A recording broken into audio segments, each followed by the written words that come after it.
Well, I don't know what everyone likes to do with their free time, but I really like to go and see movies. I love going to the cinema. I love especially, has anyone been to the new Hoyts in Warrawong with recliner chairs?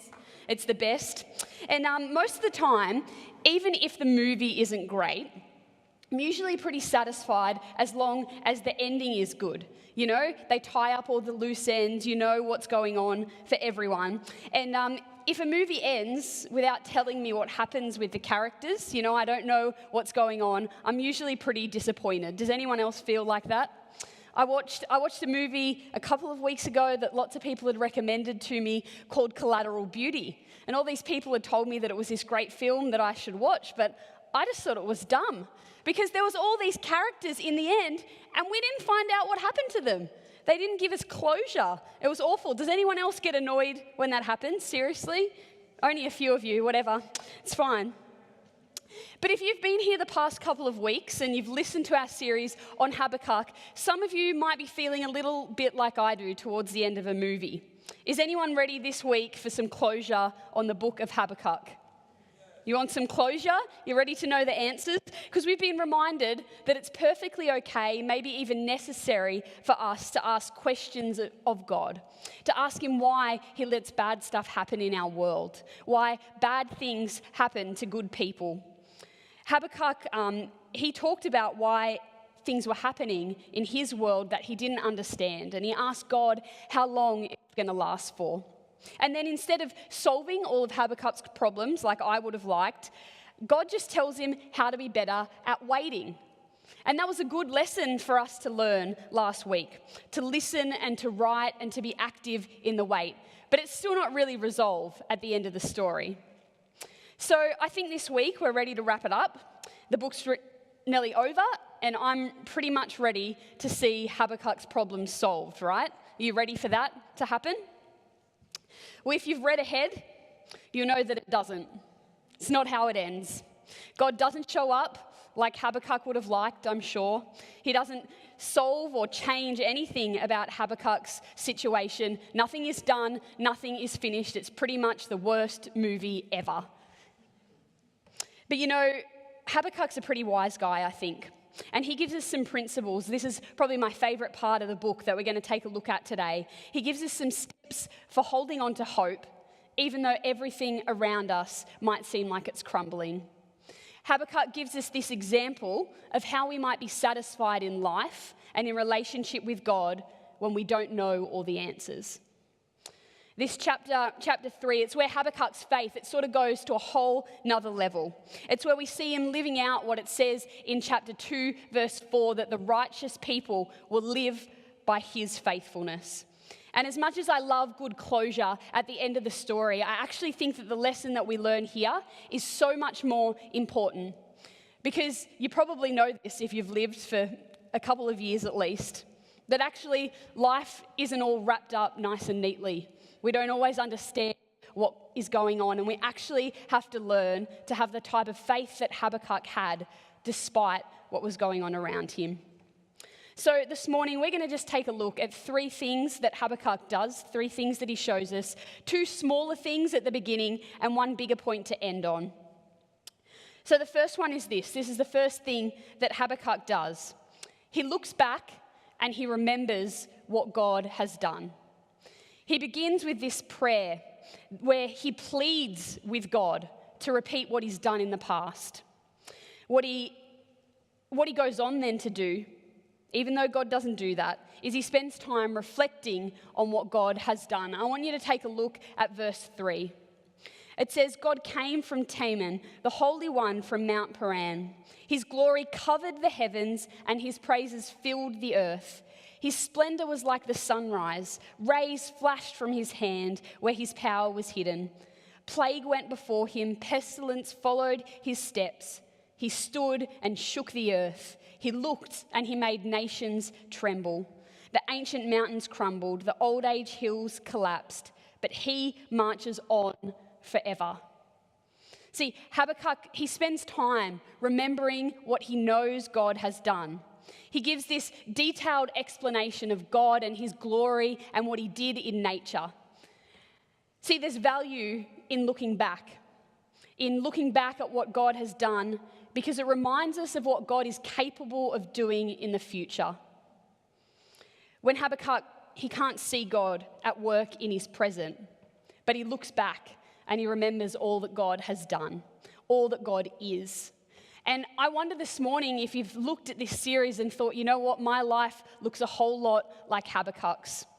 Maybe today you need to incorporate some reflection in your quiet time with God each day, to actually take a moment to pause, to look back, to intentionally identify times in your life when you saw God at work, when you saw his faithfulness. Because it's easy for us to get so hung up and so focused in the present moment that we can almost forget a little bit how faithful God is. And if you know anything about the process of the brain keeping and storing memories, you know that the more information is repeated or used, the more likely it is to end up in our long-term memory or to be retained. So I actually believe the more time that I spend remembering who God is and what he's done, the easier it is for me when I go through a tough time to actually recall that information. It makes me better at working through seasons when I feel like God's uncertain. When I can't see him, I remember what he's done, not just in my life, but in the lives of people in my family, in my church family, in the bigger picture of the story of the Bible. I remember how faithful God is. Remembering is valuable because it actually ignites our hope for the future. So we have to take time and we have to look back at what God's done. But then what we actually have to do is we have to accept what God is doing. Because sometimes things happen in life that we just don't like. We can't explain them, but we actually have to accept them for what they are if we're going to be able to continue on in life. It doesn't at all mean that we don't plead with God, that we don't struggle when things are tough. It doesn't mean that we don't cry out to him, but sometimes we actually have to accept that things happen in our world, in our families, in our lives that we don't understand, but they certainly exist. We're not exempt from hardship because we're followers of God. And God speaks to Habakkuk and he says, you know what, mate? This is how it is. You're not going to like it. It's not going to get better for a little while, but I am still God. It's not ideal. I don't think it was the answer that Habakkuk wanted. It's never the answer that I want when I'm going through something tough. But sometimes we have to accept what God is doing because too often Christians don't. The reality is too many Christians, when we're faced with troubles or tough seasons, they bury their head in the sand. It's either too much or it's too hard, or we believe whatever happens, happens because God's got it. And we miss the opportunity to grow in the struggle and to seek God out in the struggle and choose to do what we can. You know what I'm talking about? I'm going to give you some examples. You know, you go to the doctor and he says, your health's not very good. You might need to make some changes. And instead of facing the truth, getting more information, maybe making some lifestyle changes, you just put your head in the sand and pretend that you haven't heard. Maybe your spouse says, hey, we need to go and get some counselling. Our marriage is on thin ice. And instead of going and doing that, you just say, it'll work out because God's on my side. And you put your head in the sand. Or sometimes when finances aren't great, you might say, oh, but God, I really want that house. I really want that new car. I really want the new iPhone X. And so you buy things on faith because we're told that God will provide, but we're actually just putting our head in the sand. We don't face the truth. And the reality is when the storms of life come, some Christians aren't prepared for them. And for some of us, God might be just saying to you, you know, it's time to pull your head out of the sand. It's time to face the truth, face up to what's going on. You know, sometimes we think that God is acting unfairly when actually we've just made a series of poor decisions. Far too many people deny the reality of what's going on around them instead of facing the truth and using it as an opportunity to grow. See, God says to Habakkuk, I'm going to use the Babylonians to destroy you. That's the message that Habakkuk gets from God. And this is what he responds in verse 16. I heard and my heart pounded. My lips quivered at the sound. Decay crept into my bones and my legs trembled. See, Habakkuk heard what God was going to do, and it made him physically freak out. It wasn't easy for him to hear, but he had to accept it. He had to face it head on. He knew that it wasn't going to be a fun season, but he accepted that he was coming. He didn't bury his head in the sand. And it's only when we come to this point of accepting what's going on that we can work at moving through it, even though we don't understand. See, another person that got the necessity of accepting our situation and asking God to help us through it was Paul. Paul faced so many seasons where I'm sure he would have thought, why are you doing this to me, God? I'm a pretty good guy. I'm trying to follow you. I'm trying to be obedient to you. And yet again, I'm in another tough situation where it looks like you aren't coming through for me, God. But he writes in the book of Romans a reminder of what we do to find hope, to get to the place where our faith is greater than our doubt or our inability to understand. In Romans 3-4, Paul says, not only so, but we also glory in our suffering. We glory in our suffering because we know that suffering produces perseverance, perseverance character, and character hope. See, sometimes there's purpose in the struggle. Sometimes it's only through the struggle that our faith moves to the next level like Habakkuk's does. And you know, sometimes things happen and they don't make sense. But sometimes good things can come out of a struggle if we get to the point of accepting what God is doing and asking Him to show us the way forward. We're living under a total delusion if we think that no harm is going to come our way because we follow God. Because for Habakkuk, he had to accept that he was losing pretty much everything. And this is going to bring us into point 3 this morning. Have a listen to this. Though the fig tree does not bud, and there are no grapes on the vines, though the olive crops fail, and the fields produce no food, though there are no sheep in the pen, and no cattle in the stalls, yet I will rejoice in the Lord. I will be joyful in God, my Saviour. So we remember what God's done. We accept what God is doing, and then we look forward and we trust what God is going to do. See, I think a guy who can talk like that at a time like that, he has something to say to us this morning. He lived in an agricultural land, right? So the crops and the animals, those things were part of people's livelihood. They depended on the success of the crop and the herd. In effect, what Habakkuk is saying is even though every resource of life and every hope I have is taken away from me, still I will rejoice.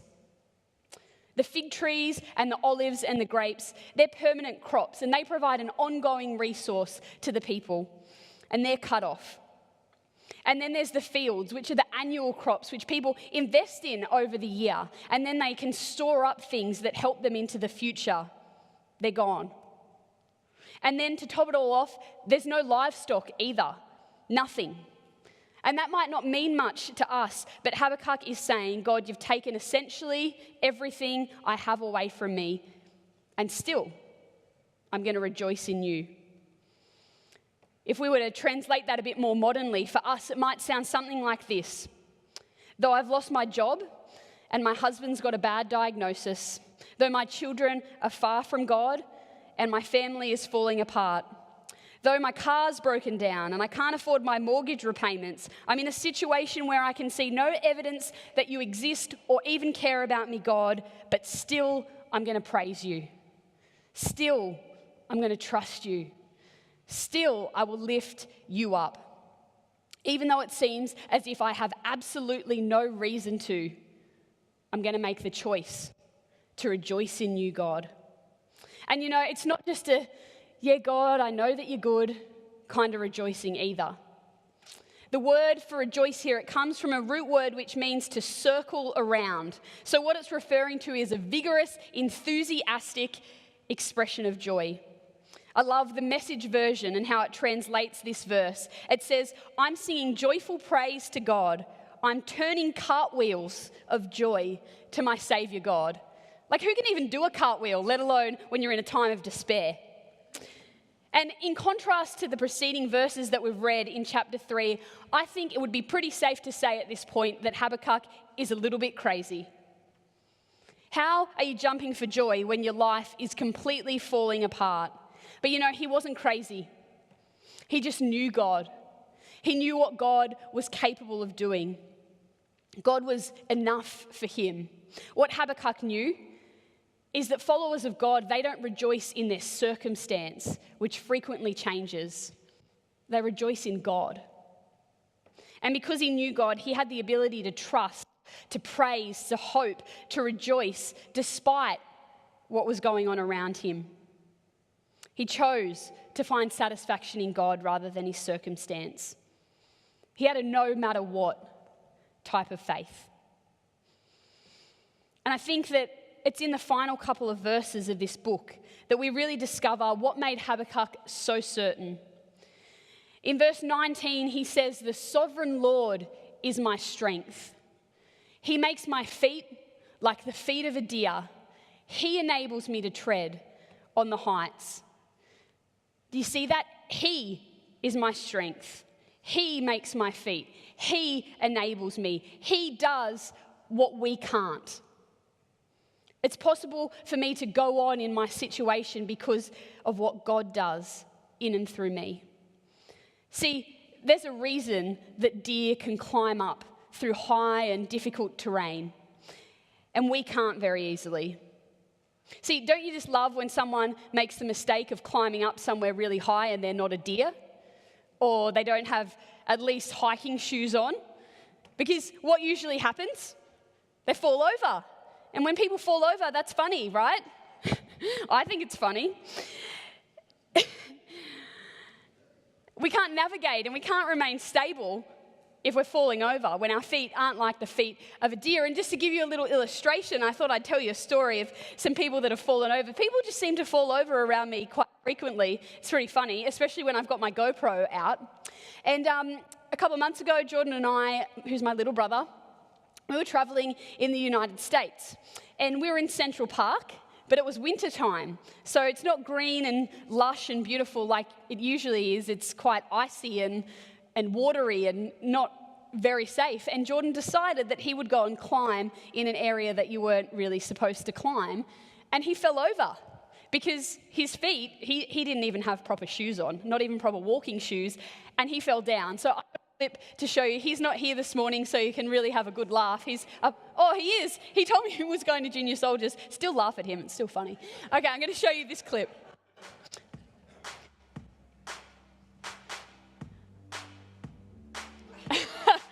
And just in case you missed it, we're going to see it in slow-mo. So there he is.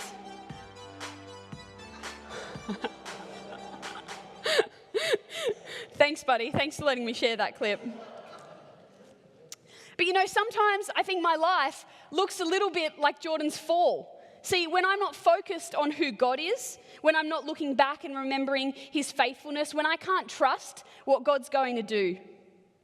But when the deer climb, their feet are strong and they're firm. They're designed so that they can climb on rocks and mountains securely, even if it's wet, even if there's a bit of snow. It's safe for them to walk and climb and run because that's how they've been designed. And not only are they stable and secure, but because of their design, they actually do it with grace and with ease. Habakkuk knew that his strength came from the Lord. The ability not just to cope when we don't understand what he's doing, but to actually rejoice in him despite it. That comes only from God. He does what we can't. Habakkuk knew that he could go on because he had such a secure belief that God was enough for him. His problems aren't solved. In fact, they're probably going to get worse. He didn't get to know why God's actions seemed so unfair, but God's strength was enough. He chose to find his satisfaction in God. And sometimes I wonder, how good I am at doing that, finding my satisfaction in life from God. And Habakkuk gives us such a powerful example. The sovereign Lord is my strength, and he enables me to do what I didn't think I could. He's the one that gives me the security to say, despite everything that is going on around me, I will rejoice. I need nothing physical or material in this world if I have Christ. And that's a challenging question that I want us to ask ourselves this morning. Is Christ enough? Even if you get a bad diagnosis, is he enough? Even if you lose your job, is he enough? Even if you're struggling with your finances or your marriage or your kids, is he enough? We're going to sing a song this morning that I think pretty perfectly sums up this last part of Habakkuk. It talks about Christ being our reward, our devotion, that there's nothing in the world that could satisfy except for him. And I want to say this morning that if you're looking for your satisfaction in anything other than Christ, you won't find it. You won't find it in your job. You won't find it in even knowing all the answers. You'll find it in Christ. It says, through every trial, my soul will sing. It says, through every storm, my soul will sing. Christ is enough. Christ is enough. And I want you to ask yourself this morning, is he? Is he enough in your life? And I want to invite you this morning, if you want to come and pray this morning, if you want to come and declare that he is enough, and each and every day you want to make a decision to put him in his rightful place, to acknowledge that he's enough for you and that he can satisfy you. If you're going through a time like Habakkuk where you don't know the answers, feel like God is being particularly unfair, and you want to come and kneel, we would love to pray for you and help you to see that Christ will be enough. So just as we sing this morning, I want to take a moment. I want you to just sit and reflect and to ask yourself that question. Is Christ enough for me? Because when we get to the bridge of this song, we sing the line, I've decided to follow Jesus. I've decided. We have to make that decision each and every day to continue to follow him. Despite my circumstance, I'm going to rejoice because the sovereign Lord enables me. He does what I can't. Let's sing together.